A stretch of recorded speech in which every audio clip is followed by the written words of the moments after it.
have watched pornography, and I've agonized over it. And it's not just been once, it's been one of those things that you've cried and you've fasted.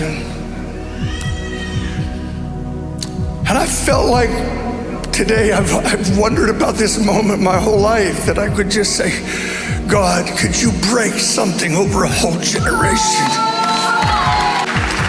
That I have a feeling a whole lot of guys in my generation live in deep shame. And we gotta move from ministry to reality rather than living in shame and preaching great messages. And I'll never forget, Mike. I hope this is okay, Mike. I'll never forget, I was in 40 days of fasting in Detroit. Then I don't remember exactly what happened. I've kept a short leash with people. But I remember calling you and asking, since I've sinned. And Mike said to me, oh, Lou, all day long I've been praying for you, that Joshua the high priest would be put on new robes. And I can't tell you the freedom that I entered into. I felt like I got saved again, and for weeks it was like joy unspeakable and full of glory. Maybe the walls have to come down for the roof to come down. We're praying for the roof to come down, send revival. And maybe if the walls would come down, we would start getting revival. Simply because the roof comes down when the walls come down. And I'm just thinking, I'm just appealing to fathers that would not live a lie. And I'm asking forgiveness today, and I'm actually wondering if we could pray today that God would shatter the lie, and we can really become who we are. I've opened up to my own sons and daughters, my own sons. They know me. Part of me just wants them to just honor their dad, but they know my struggles, and I wonder if we really need, I don't want to call it struggle. I don't want to give one bit of excuse to this thing. I want the fear of the Lord. I've been reading this Romans. Do something. A seal of fire that's stronger than all this.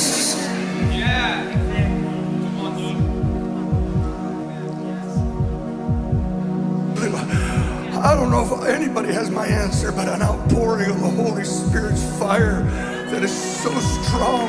And I just know this, if we just live a lie, we'll never see that. And maybe me sharing this can give you freedom to open up your hearts without feeling that you're disqualified from the ministry, and that we could actually start a revolution of reality where the church doesn't just do the stuff and not really have the heart. And you got to start there.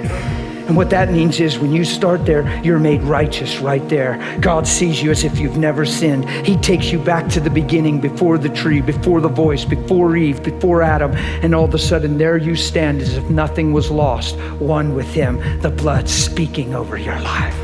You wake up every day holy, blameless, and above reproach. It's right there in Colossians 1. It tells you that. You're holy, blameless, and above reproach, if indeed you keep believing it and don't let anything change your mind. It's right there in Colossians 1. Yeah?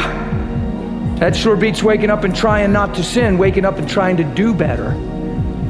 Don't you wake up and just be better in your vision and understanding. Just be his, be washed, be clean, be accepted, be for sure God's love and desire. Be the apple of his eye, or banana or grape or whatever she said you want to be. But you get out of bed and you be his, that's called making the tree good. You see what you've become through him, and the fruit's automatic without you trying. The gospel raises your value and you live up to what you've become. And it's never works, it's always grace. Every addictive behavior you study is channeled through a low esteem, a crushed identity, and a low value and believe in lies. The only reason a man's bound with pornography is because he doesn't see the value of himself and others. So he's feeding something in his life that's supposed to be dead through new life. Oh, I'm just touching something. I pulled it out of a hat. I'm sorry, don't get uncomfortable. But he doesn't need a spirit of addiction cast off of him. He needs to see who he is. Because if he begins to see who he is, he'll begin to see who all them are. And he'll begin to weep instead of lust. He'll begin to pray and cry instead of gawk and gaze. And all of a sudden, things will take their right shape in the light of truth. I think on the judgment day, the purveyors of pornography will stand some of the harshest response from the very person of God. The number of young lives that they have destroyed. I have sat across tables of young women whose marriages have been shattered because the husband that they were wedded to had become hooked on pornography from when they were 12 or 13 and now couldn't help themselves. It had devastated the imagination. Shortly after I talked on this issue to that young lady, I was speaking in the Midwestern Canada, and my heart was so overwhelmed with this, I couldn't contain my emotion. And I started to talk about it, and I was talking at a theological seminary. And I said, I don't know what you guys are messing with, but if you're messing with that kind of stuff, it'll not just destroy your ministry, it'll not just destroy your appetite, destroy your home, and take away everything you've cherished if you don't learn to draw the lines in the right places now.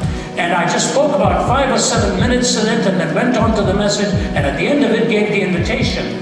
My traveling associate who was with me will tell you the fact as it was, it happened that night. In the years and years and years of my travel, I'd never seen the aisles and the altar so crowded with young men, and they were flat on their faces before God. It was almost a 95% response from the young men preparing to go into ministry. They didn't draw the lines. My throat was sore by the time I left that auditorium that night, and I said, I don't understand this. I don't understand it. You know, it is easier to understand somebody who's actually crossed the line and gotten into an adulterous relationship where there's actual flesh and blood to touch and feel than to look at this celluloid stuff on paper and have your imagination forever unsatisfied. Draw the